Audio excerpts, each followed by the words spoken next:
Bloomberg Audio Studios. Podcasts, radio, news.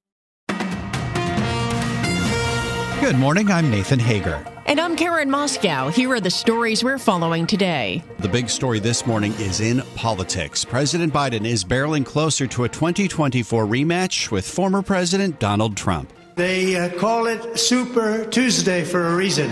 This is a big one.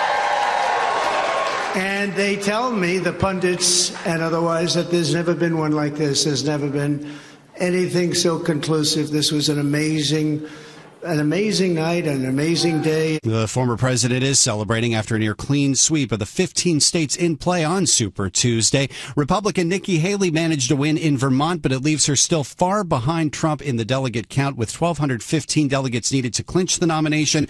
Trump now has 995 to Haley's 89, and we have the Wall Street Journal reporting Nikki Haley will suspend her campaign in a speech this morning in the Charleston area.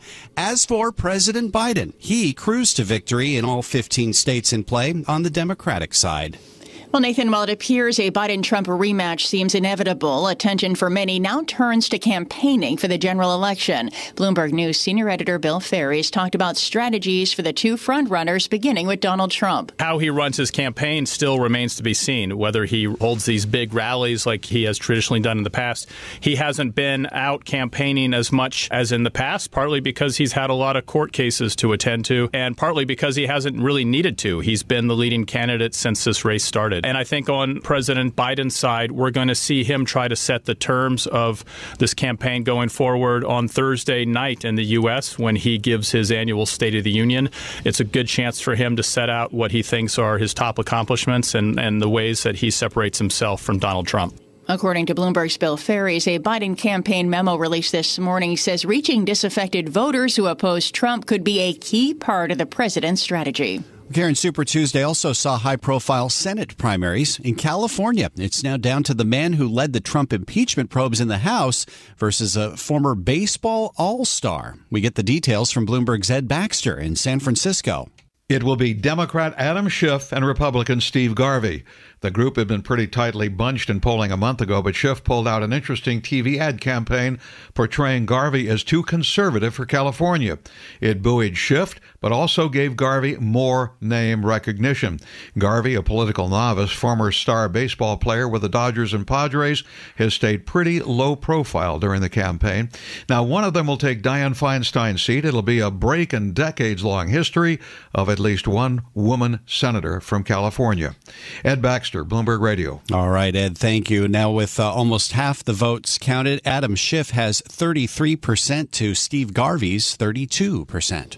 Taking a look at some other key races, Nathan, Democratic Congressman Colin Allred won the Texas primary to take on Republican Senator Ted Cruz in November. Allred broke with President Biden over his handling of the southern border. A Trump-backed candidate in Texas, Brandon Gill, won the primary for retiring Congressman Michael Burgess's House seat.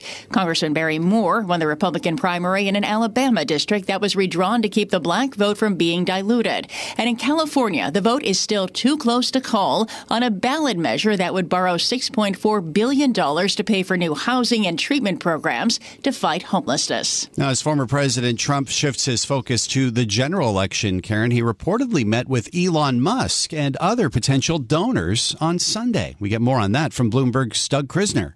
Trump is urgently seeking new donors to support his presidential campaign. The New York Times reports he is hoping to have a one-on-one meeting with Musk soon. It's not clear whether Musk plans to give money to the former president's 2024 campaign. Musk has, at times, been at odds with the Biden administration. Back in 2022, Musk said he had voted Republican for the first time ever. Needless to say, last night, Trump and President Biden moved closer to a rematch in November's general election.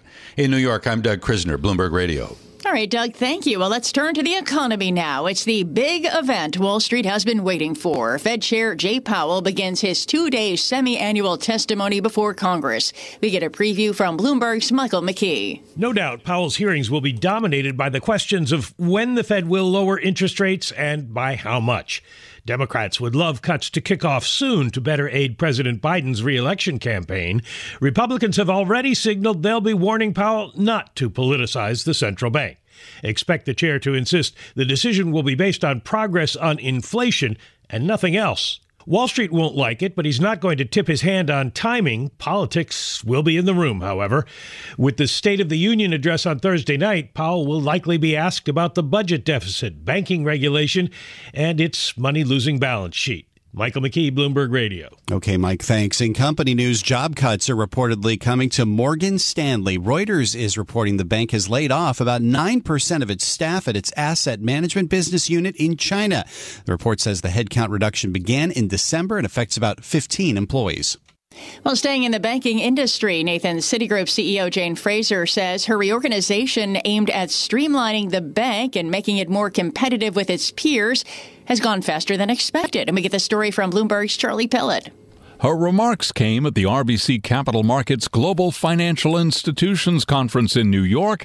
As she set out positive guidance for the year ahead, she said, quote, "We're not going to make the mistakes we have made in the past." Fraser has been under close scrutiny after initiating what's billed as the largest restructuring of Citigroup in decades, designed to propel the firm from a banking underdog to one competitive with its more profitable peers. In New York, Charlie Pellett, Bloomberg Radio. All right, Charlie, thanks. Another Wall Street giant, Goldman Sachs, is zeroing in on Europe, the Middle East, and Africa as it continues building out its private banking operations for the world's wealthy. A senior Goldman executive says the bank's recently hired at least 6 private wealth advisors in the region from rivals, including J.P. Morgan Chase, Credit Suisse, and Rothschild & Company. Goldman plans to continue looking outside the firm for additional advisors. Well, in tech news, Nathan, Apple's troubles in the European Union are just beginning, even after it was hit with the bloc's third largest antitrust fine ever. Tomorrow, the EU is betting that a sweeping new law will rein in the excesses of Apple and some of the world's most dominant tech firms after decades of market dominance that the bloc has struggled to contain. We spoke with EU competition chief Margrethe Vestager. The messaging from the Apple case, of course, is don't do this. Stop what you're doing. Don't put anything in place that would have the same effect. We see an illegal abuse that has been ongoing for a number of years.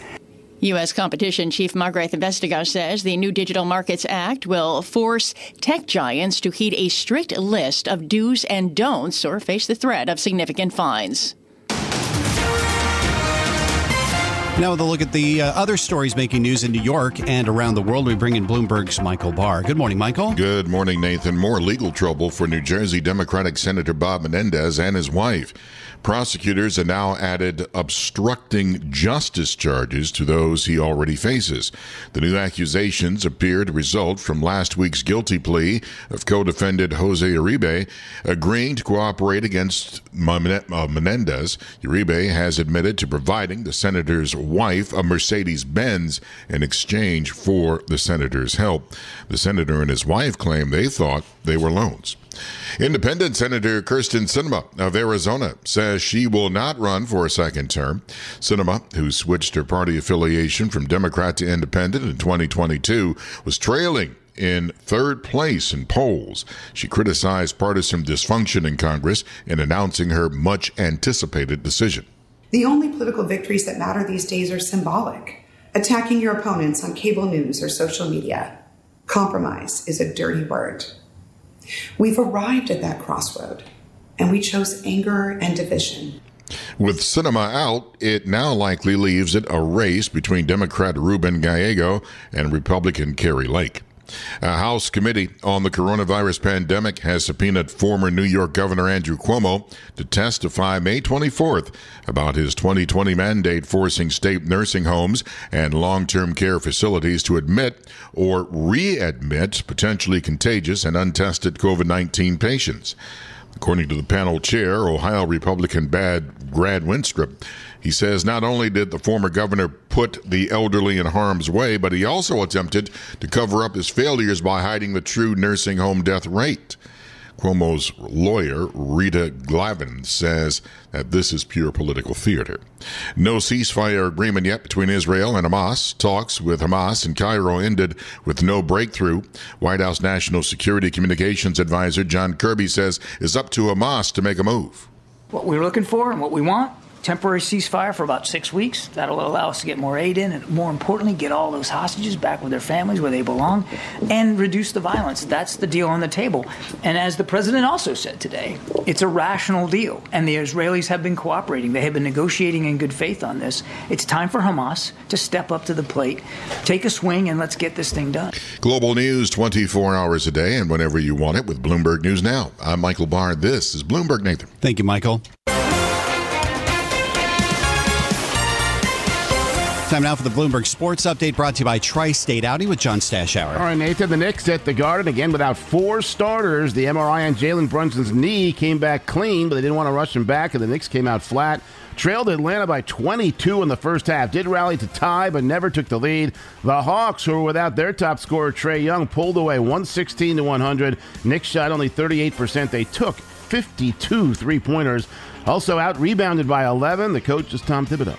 The rebounding was a problem. That was a bigger concern for me than, like missed shots are part of the game, but it's your rebounding that's important, and we didn't rebound the ball the way, it was one of the few times we got out-rebounded. Since that 9-game winning streak, Knicks are 4-9, 2-7 at home. They host Orlando Friday. At Barclays, Nets beat the Sixers 112-107. In Cleveland, Celtics seemed on their way to a 12th in a row, up by 22 in the fourth quarter. The Cavs, playing without their top scorer, Donovan Mitchell, rallied to win by 1. Phoenix won in overtime at Denver. Kevin Durant scored 35. The Devils' first game for new coach Travis Green. They lost at home to Florida 5-3. Islanders down 2-0, came back, beat St. Louis 4-2. Edmonton a 2-1 overtime win at Boston. Easy win for St. John's, 104-77 at DePaul, who at 3-27 has the worst record in the nation. Top 2 in the Big Ten met. Third-ranked Purdue won at Illinois. In Port St. Lucie, Mets beat the Yankees 5-4. Tyler McGill, 3 scoreless innings. Not a surprise that the Giants are not giving Saquon Barkley the franchise tag as they did last year. It doesn't necessarily mean his Giants career is over, but he'll be a free agent. We'll certainly listen to other offers.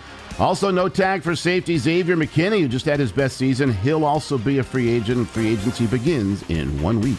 John Stashower, Bloomberg Sports. Want to get right back to Super Tuesday and the aftermath. We're joined by Wendy Schiller, director of the Alfred Taubman Center for American Politics and Policy at Brown University. And Wendy will lead with the aftermath for Nikki Haley. The Wall Street Journal is reporting that she will suspend her campaign this morning in a speech in Charleston, South Carolina, and decline to make an endorsement, at least at this point. Your reaction?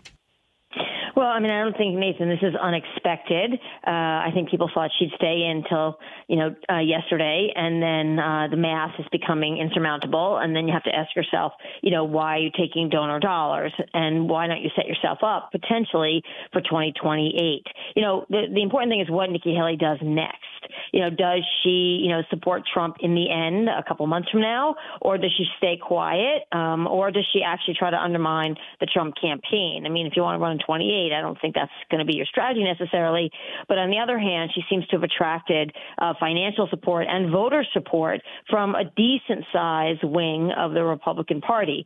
So the question for her is, how do I position myself for 28, not really what I can do in the remaining months of 24. Well, the reporting that we're seeing is that she's going to encourage the former president to earn the support of the Republican and independent voters who backed her throughout the campaign, and will continue to emphasize advocating conservative domestic and foreign policies that seem to be going against the direction that former President Trump is taking the party. Well, I mean, I think what we're going to see is that the campaign will rest on the personality of Donald Trump. Can he contain himself? His campaign staff has been much better at keeping him contained since the New Hampshire primary, where his speech was not well received. So that's been a turn. Most of the time you can't really contain him, but now he seems to be understanding that the less he says, generally speaking, the better he does. So that's going to be the big test. And can Joe Biden, tomorrow night is the State of the Union, give a robust enough speech to persuade, unhappy Democrats and also independent voters that he is worth investing in, even, in November, given their concerns concerns. So now the general campaign begins, and it's a long way till November. And if the Trump campaign can keep him contained for a very long period of time, I think that makes the Biden camp much more worried and nervous, because reminding everybody what Trump was like and what he said and his rhetoric about women, et cetera, versus, his generally decent record on the economy before the pandemic, that's going to be the big framing question as we go forward. Well, keeping Trump contained really is the big wild card, isn't it, when you consider all the legal battles that the former president is going to be facing in the next several months leading up to the November election? I think if the Biden campaign can, resuscitate Biden's image as someone who's a productive and successful president and can do it again, then I think, the Democrats, the poll numbers might shift a little bit.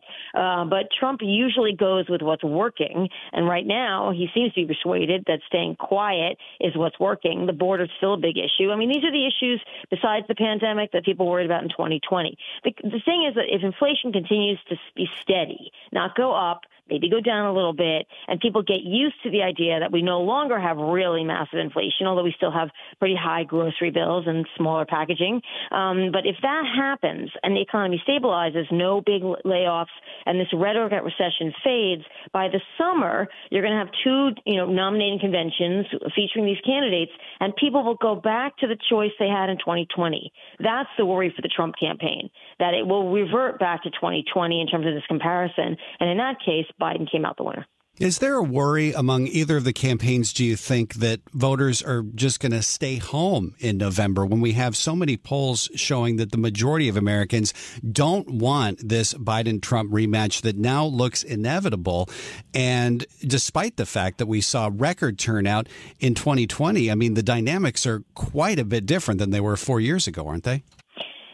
They are. I mean, there's no question about that. But that was, remember, a pandemic, and we had a lot of mail-in voting. And some of the product of that is that some additional states have now gone to all vote by mail. So that's what's interesting about that. So we'll have an election without vote by mail. And for both sides, particularly the Democrats, that presents a different organizational challenge than 2020. This is Bloomberg Daybreak Today, your morning brief on the stories making news from Wall Street to Washington and beyond. Look for us on your podcast feed at 6 a.m. Eastern each morning on Apple, Spotify, and anywhere else you get your podcasts. You can also listen live each morning starting at 5 a.m. Wall Street time on Bloomberg 1130 in New York, Bloomberg 99.1 in Washington, Bloomberg 106.1 in Boston, and Bloomberg 960 in San Francisco. Our flagship New York station is also available on your Amazon Alexa devices. Just say, Alexa, play Bloomberg 1130. Plus, listen coast to coast on the Bloomberg Business app, SiriusXM, the iHeartRadio app, and on Bloomberg.com. I'm Nathan Hager. And I'm Karen Moscow. Join us again tomorrow morning for all the news you need to start your day right here on Bloomberg Daybreak.